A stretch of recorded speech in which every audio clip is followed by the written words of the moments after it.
Hello, brothers and sisters. Good morning, good afternoon, good evening. Untouchable mama. I get little thing wey I wan talk about this lady, this I think na Beatrice dem dey call her Okpaika, wey dey for Facebook. I come send this message to you, madam. I be dey think am say you dey very responsible about the video wey you do yesterday. I just dey think am say you no be person wey maybe person wey dey talk about family matter for Facebook. No vex o, madam. Even though say you know these people, this family, this Bridget wey bring something come give you. Even though say you know them, you first know them for Italy. Why you no tell us make he give you phone number? The husband, okay, as you dey talk say you know them, say like say you no know them, you for not talk for this matter. As you as you say you know them, why you no collect the phone number of the husband? May you try, may you reach the husband, may you talk to am, may you talk to am well before you go say may you go come Facebook. The woman don talk am for a Facebook, say see wetin dey happen. No, you come carry am, you come dey talk am for your own Facebook. Wetin be una problem? Una just dey for Facebook for 3 hours dey talk another person family problem. Una get una own. Una nyash never even clean. Una get una own full una head. Person wey get sense, well, wey really know say e get sense. If you go watch that woman, that Bridget video, you go know say that woman still dey in love with her husband. Wetin come be una own? Wetin be una own? The woman say her husband go marry another wife. My sister Bridget, as you say you marry for common, you know say that second wife wey you marry, that one they don cancel her because no be marriage, because since una no divorce, e no exist at all because your husband fit go prison for wetin he do. But may we comot that one, because this Bridget e still dey in love with her husband. Wetin concern you, Okpaika? I dey vex for you, this woman. I be the thing say you dey responsible well. A woman wey you say you know from Italy, you say you know them, you know as they take bring her husband come. No be your right at all to come make Facebook for the man head. Even though say him wife fit do am, na her husband. Anything wey like he call her husband, na she dey use her mouth say dey talk am. You wey you say you know them, you go fit settle them. If you know say you no fit settle them, don't put your hand inside there. And that is family matter with 3 children. Person wey really know say that, because that woman e still dey love her husband no matter how. Make you no enter there, abeg. I just use God say beg you, Okpaika, remove yourself for that family matter. Una dey do wetin dey concern una. This one no concern you at all. E no concern you. No be say you come put the picture, you come dey talk nonsense for there. You are just talking rubbish. The woman fit talk anything wey she like. Na her husband. If he put am for anywhere, put am for Facebook, put am for anywhere wey like, na her husband. If her husband still come, go still say I forgive you, my wife. Wetin be una own? Una no get una own for body. Una no get una own. No go destroy the family. No go destroy her because the woman don first talk. The person, if una watch the video of that Bridget, una see wetin the woman talk. Wetin first pass wey she even forgive her husband. Wetin be una own? Na today. If you marry, if you don say you marry, you don born put. Anything wey you do for your husband, na yourself you do am for, because you dey do am for your own family, for your children, for your own self. Una no dey pinch. Una go just enter a family matter. Una go dey talk.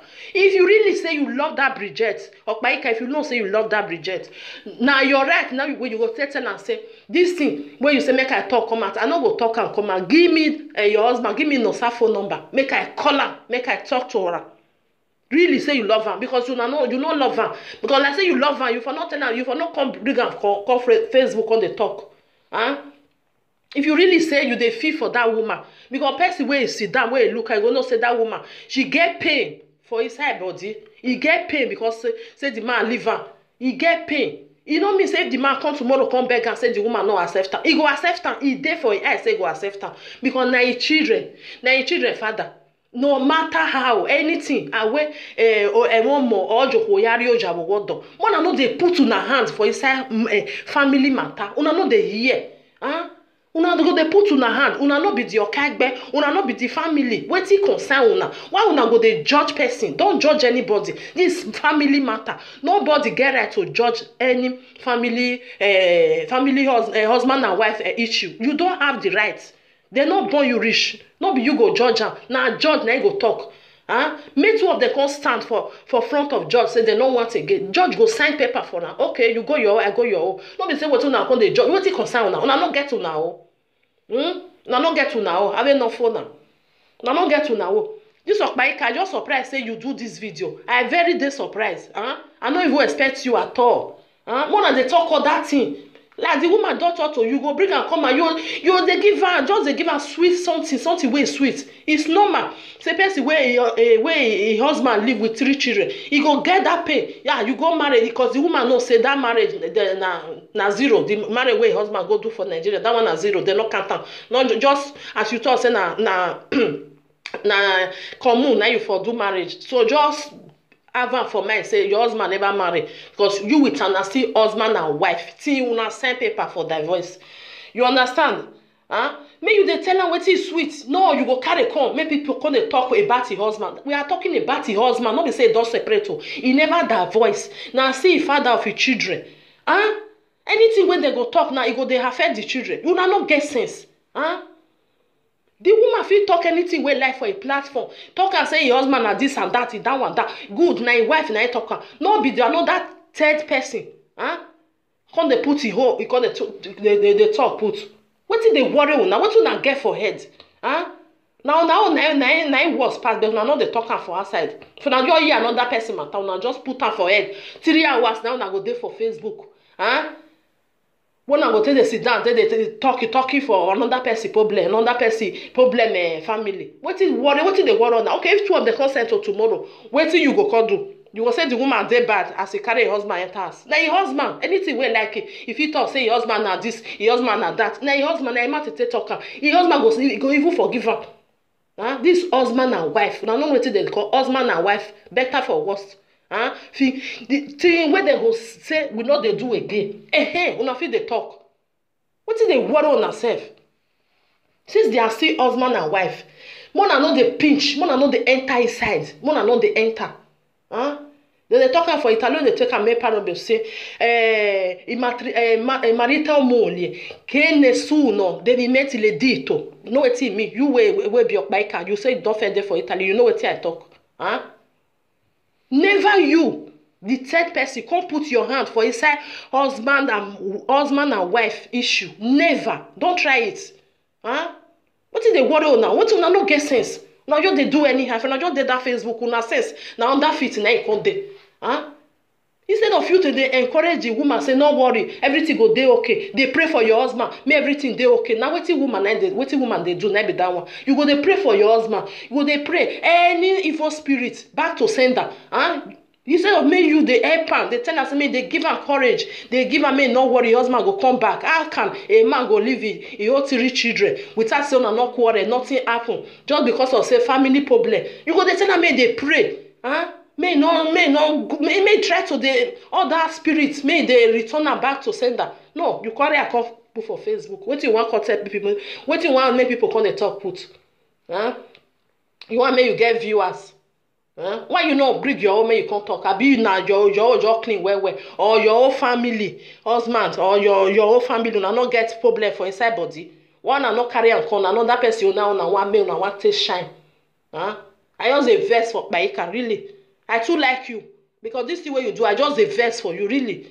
No try am again, no try am beg. Wait till they say husband and wife. If they still there, children can't join them. I beg. That's your hand, come out for inside.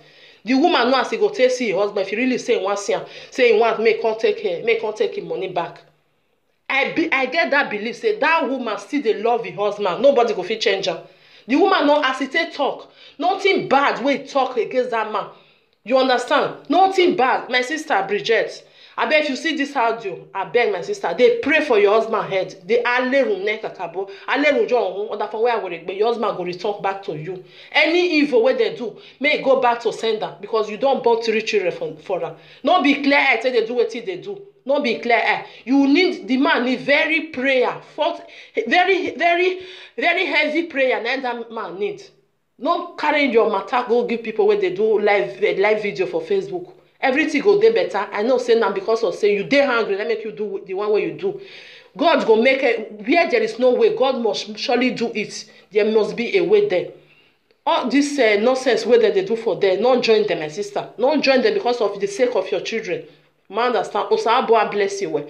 Everything will better for you, Bridget. Because that video I watch am, you know dey something not there for your belle say they bad to that man. You know say emi na gbona emi no ri emi na gbon yan ma like emi no mama eyan gboboji. My sister, beware of all those people wey dey for Facebook. Try to pray for your husband head. One day, omo ekpo ade, ogwalowe ade. Emi no emi oma we. As if I say do one, the very story where you first talk for your video where I watch, where as they say do everything for Nigeria, at last you forgive am, you take am enter house again. You now you for know say this thing wey they do, carry bag they go. You know say no be normal. My sister, now only that prayer now you need. Now prayer, nobody. All this Facebook of life video, they not fit help you. They will just destroy your marriage. They will destroy well. You understand? Okpaika, I beg my sister. I beg. I use God to beg you. Wait till they call matrimony home. No enter inside. No enter inside. Carry yourself, come out for them. They know how they settle themselves. If you really a good person, you say you know them, you go collect a phone number. You go find one way or another to get that no sir, talk to them. Put yourself for inside your head. Not be one way you call carry, they talk for Facebook. And little thing now just take them me I talk because I know they like person where they enter for matrimony home. I know they like them. I know they like them. No enter. Me with my husband feel settle tomorrow. Wait till be your own business. Huh? Wait till be your own business. They feel settle tomorrow. They feel not settle. Don't enter there. Leave them in the fair divorce. Say they know they again. If you want to talk, you go they talk. Don't be say when children they still they marry. So don't go there. A little talk. Bye bye, my brothers and sisters from Untouchable Mama. Goodbye.